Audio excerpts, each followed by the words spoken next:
देखो NCERT class 6 science का हम लोग चैप्टर 1 पढ़ रहे हैं। देखो सिलेबस कुछ चेंज हुए हैं एनसीईआरटी में। इस साल सिलेबस कुछ चेंज हुए हैं। पहला चैप्टर हम लोग का जो दिया है नई बुक के अकॉर्डिंग वो दिया हुआ है food where does it come from, वो कट गया है। कंपोनेंट ऑफ फूड दिया हुआ है और सेकंड चैप्टर दिया है सॉर्टिंग मटेरियल इनटू ग्रुप्स। तो हम लोग उसी नए सिलेबस के अकॉर्डिंग पढ़े। तो पहला चैप्टर हम पढ़ चुके हैं कंपोनेंट ऑफ फूड, वो हम लोग पूरा अच्छे से देख लिए हैं। पूरा जाकर नहीं समझ में तो बार बार जाकर वीडियो देख लेना। देखो हम लोग सेकंड चैप्टर स्टार्ट करें, इसका नाम है सॉर्टिंग मटेरियल इनटू ग्रुप।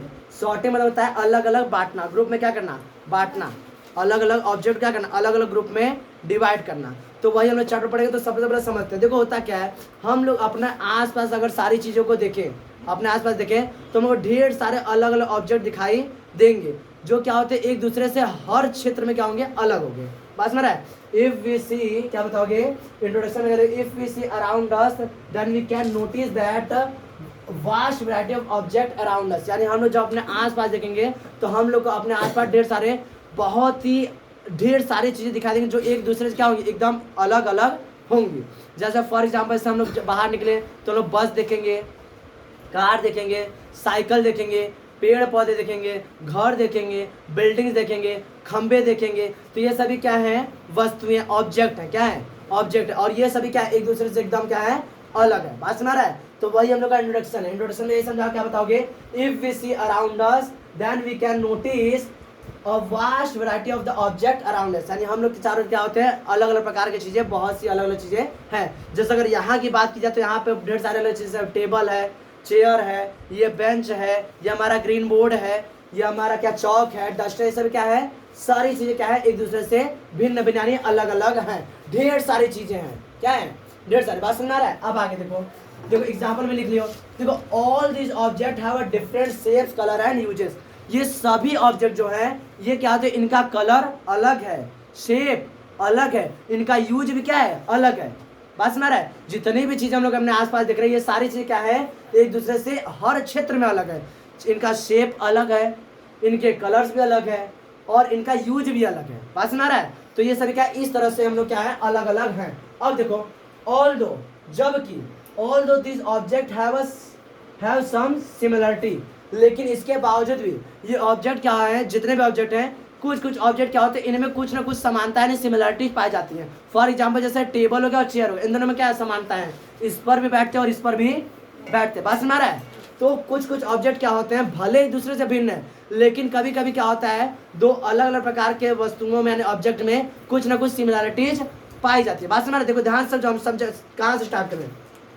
हम लोग के आसपास देख रहे हैं कि ढेर सारे अलग अलग प्रकार की वस्तुएं पाई जाती हैं जो अपने रंग, रूप और आकृति के बेस पर क्या है, अलग अलग होती हैं। इसके बावजूद भी उनमें कुछ कुछ क्या पाई जाती है, सिमिलरिटीज पाई जाती है। फॉर एग्जाम्पल जैसे टेबल और बेंच में सिमिलरिटीज हैं, this both are use for sitting, ये दोनों क्या की जाती हैं, बैठने के लिए यूज की जाती है। बात सुन आ रहा है। कार और बस में सिमिलरिटीज पाती है, this both are use for travelling, ये दोनों क्या होते हैं, ट्रैवलिंग के लिए यूज की जाती हैं। तो इसी तरह हम लोग क्या करते हैं, दोनों में दो और अलग अलग ऑब्जेक्ट में कुछ कुछ सिमिलरिटीज के बेस बना लेते हैं और उसी पर क्या करते हैं, उन दोनों को एक एक अलग अलग ग्रुप में डिवाइड करना स्टार्ट करते हैं। बात सुन आ रहा है। तो क्या बताओगे, although this object have the, हाँ, this object have some similarities among them, जैसे such as we can divide, तो उन सिमिलरिटी के बेस पर क्या करते हैं, such as we can divide this object on the basis of their shape. तो हम लोग क्या करते हैं, उसमें जो सिमिलरिटी पाए और उनका शेप एक है तो शेप के बेस पर उनके क्या करते हैं, अलग कर दिया जाएगा। अगर उनको बनाने में जो मटेरियल यूज किया जा रहा है वो सेम है तो उस बनाने वाले मटेरियल के बेस पर क्या करते हैं, उनको अलग अलग कर दिया जाएगा। बात सुना रहा है। तो इस तरह हम क्या करेंगे, ऑब्जेक्ट को अलग अलग ग्रुप में डिवाइड करना स्टार्ट करेंगे। बात सुना रहा है। तो देखो क्या बताओगे, such we can divide the object on the basis of their shape or the matter by which they form। Example के लिए से हम लोग देख लेते हैं शेप के बेस पर। तो शेप के बेस पर कौन कौन से ऑब्जेक्ट है जिनका शेप एक जैसा है। हम लोग राउंड शेप का एग्जाम्पल लेके चल रहे हैं, किसका, राउंड शेप का। तो क्या बताओगे, राउंड शेप ऑब्जेक्ट, ऐसे कौन कौन से ऑब्जेक्ट तुम देखियो जिसका शेप राउंड होता है। तुम बताओगे फुटबॉल, रबर की गेंद, रबर गेंद क्या होती है, ये भी क्या है, गोल है एकदम। फुटबॉल भी कैसा है, गोल है। कांच के जो मार्बल्स होते हैं, कंचे, ये भी क्या है, सेम है, लग गोल है ही है। तो ये क्या होता है, एक हम लोग मिल गया शेप के बेस पर हमको क्या कर दिए, एक ग्रुप में डिवाइड कर दिया। बात समझ, थोड़ा सा आसान हो गया। अब देखो अगला, अब हम लोग चेक करेंगे, एग्जाम्पल लेंगे कि ऑब्जेक्ट जिस मटेरियल से बने उस बेस पर। तो हम लोग पहला एग्जाम्पल लेंगे वुड के, यानी ऑब्जेक्ट किससे बने हुए, वुड के। तो वुड से बने हुए ऑब्जेक्ट कौन कौन से हैं, तो ध्यान दो। तो ऑब्जेक्ट के टेबल वुड से बना हुआ है, चेयर वुड से बना हुआ है, बेंच वुड से बने, हमारे घर के दरवाजे वुड से बने हुए, खिड़की के दरवाजे वुड से बने, ये सभी क्या एग्जाम्पल किसके हैं, वुड के हैं। तो ये है कुछ बेस हम लोग देखते हैं कि हम लोग की दुनिया में ढेर सारे अलग प्रकार की वस्तुएं पाई जाती हैं जिनका आकार, रंग, रूप, आकृति अलग है। इसके बावजूद इनमें कुछ समानताएं पाई जाती हैं। उसी समानता के आधार पर उनको क्या करते हैं, हम लोग अलग अलग ग्रुप में डिवाइड करते हैं। हम लोग नेक्स्ट अभी देखेंगे थोड़ी देर बाद कि हम लोग क्यों ऐसा करते हैं, भाई इतना कर रहे क्यों कर रहे हैं, क्या उससे फायदा, ये हम लोग क्या देखेंगे थोड़ी देर बाद। ये समझ में आ रहा है, कोई दिक्कत इसमें, ये इतना लिख लो, ध्यान दो।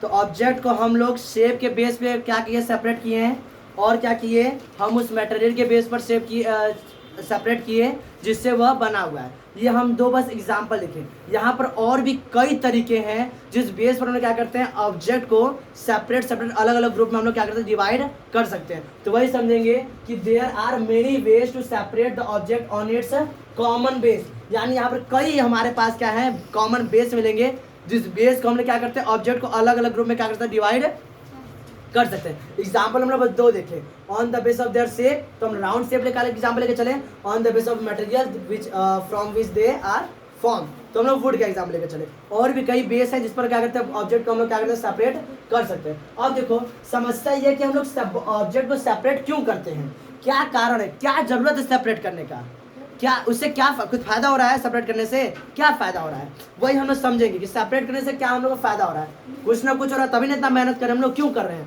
तो वही हम लोग समझते हैं कि सेपरेट करना क्यों जरूरी है, क्या होता है, ऐसा क्यों करते हैं। तो क्या बताओगे, the advantage of separating object into the group, क्या क्या एडवांटेज होता है, there are the following advantage of separating the object into the group. कौन कौन सा एडवांटेज है, पहला देखो, organising the object into groups allows us to arrange in a systematic manner.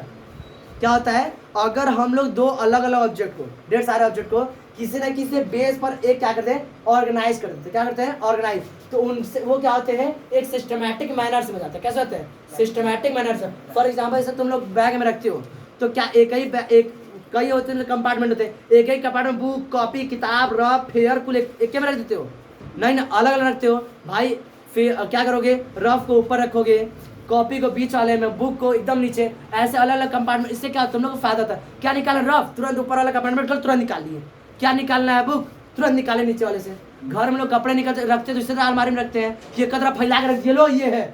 अब घर पता है यूनिफॉर्म पहन के स्कूल जा रहे, कहाँ गया यूनिफॉर्म, अरे मिल गया, शर्ट मिल गया, पैंट कहाँ गया, उधर खोज रहा, मुँह जगह, अरे। तो इससे क्या होता है, दिक्कत होता है। बस इसलिए हम लोग क्या होता है कि सभी ऑब्जेक्ट को एक सिस्टमैटिक मैनर में रखना जरूरी होता है, जिससे हम लोग को बहुत ज्यादा फायदा होता है। पहला समझना है, क्या बताओगे, organising the object into group allow us to arrange in the systematic manner. पास में ना घर में हम लोग कपड़ा इस तरह यूनिफॉर्म जाते हैं, तो एक जगह हम लोग क्या करते हैं, एक जगह बना दिए हैं, वहीं पर यूनिफॉर्म रखेंगे, पूरा हमारा सॉक्स वही रहेगा, शूज उसी के नीचे रहेगा, बैग बगल में रख देंगे, शॉर्ट पैंट हमारा वही रहेगा, ढूंढना ना पड़े। नहीं बस सुबह स्कूल 7 बजे नहा के तो चले, पैंट मिले नहीं रहा है, खोजो कहाँ गया, उधर बिस्तर के नीचे पड़ा हुआ है, तो दिक्कत हो जाता है। बस इसलिए हम लोग क्या करते हैं, अरेंज करना जरूरी होता है। अगला देखो, when the object are grouped they are easy to manage। जब ऑब्जेक्ट क्या होते हैं, ग्रुप में होते हैं, तो उन्हें मैनेज करना क्या होता है, हमारे लिए आसान होता है। जैसे हम एग्जांपल लिए बैग का, कि बैग में क्या है, रफ कॉपी अलग रखा हुआ है, फेयर में कॉपियां अलग रखी हुई है, बुक्स अलग रखे, तो हमारे लिए क्या होता है, मैनेज करना बहुत ही आसान होगा। सर कहें कि बुक निकालिए, तो आप बुक आप ढूंढना ना पड़े, नहीं पता कंपार्टमेंट में कौन सा बुक निकाला है, सर हिंदी का, अच्छा कहाँ गया, कंपार्ट मूली डाल दिए उसमें, बैग में मिले नहीं रहा है, बस में। अब सर बोले तो तुरंत, अच्छा बुक निकाला, तुरंत नीचे वाला कंपार्टमेंट में तुरंत निकाल दिया बुक, बस में। तो इससे हम लोग क्या होता है, चीज़ों को मैनेज करना बहुत ही आसान हो जाता है। इट इज मच ईजियर, ये समझना है। अगला point, it is much easier to understand their property. इससे एक और फायदा होता है, उनकी प्रॉपर्टी को समझना हम लोग के लिए बहुत ज़्यादा आसान हो जाता है। अब जैसे कोई ऑब्जेक्ट है, लकड़ी का बना हुआ है, तो मैं लकड़ी का बना हुआ, तो चलो एक बात तो पक्का, उसमें करंट नहीं उतरेगा, ये तो बात पक्का है, ऐसे भीगा नहीं सूखा रहे तब। ये लकड़ी का बना हुआ है, तुम्हारा बेंच लकड़ी का, तो ये तो पक्का है कि इसमें करंट नहीं उतरेगा। तो ये प्रॉपर्टी क्या होगा, ये प्रॉपर्टी एक बार में समझना आएगा। दूसरा क्या होता है कि it is much easier to understand, उनके प्रॉपर्टी को समझना बहुत ही क्या हो जाता है, आसान होता है। कोई दिक्कत, बात समझ। अगला, grouping facilitates the comparison of 2 और मोर देन 2 ऑब्जेक्ट। ग्रुपिंग कर देने से हम लोग 2 या 2 से अधिक ऑब्जेक्ट में आसानी से कंपैरिजन कर सकते हैं, आसानी से कंपैरिजन कर सकते हैं। पास में किसी भी दो ऑब्जेक्ट में कंपैरिजन करना है, अगर वो ग्रुपिंग है फटाफट कंपैरिजन करके हम लोग समझा देंगे। पास में रहा है, जैसे हम लोग टेबल बेंच कहते हैं, table bench are made of wood while the chair is made of plastics। बात समझ रहा है, तो ग्रुपिंग रहेगा तो हम लोग फटाफट क्या कर लेंगे, इसमें हम लोग कंपैरिजन कर लेंगे। बात समझ रहा है, इसलिए हम लोग क्या होता है कि ऑब्जेक्ट को ग्रुपिंग करना जरूरी होता है। इतने फायदे हैं हम लोग के, इतना हम लोग माथा पच्चर नहीं करें, इतने फायदे तो हम लोग माथा पच्ची करें। कोई दिक्कत इसमें समझ में आया? लिख लो इसको।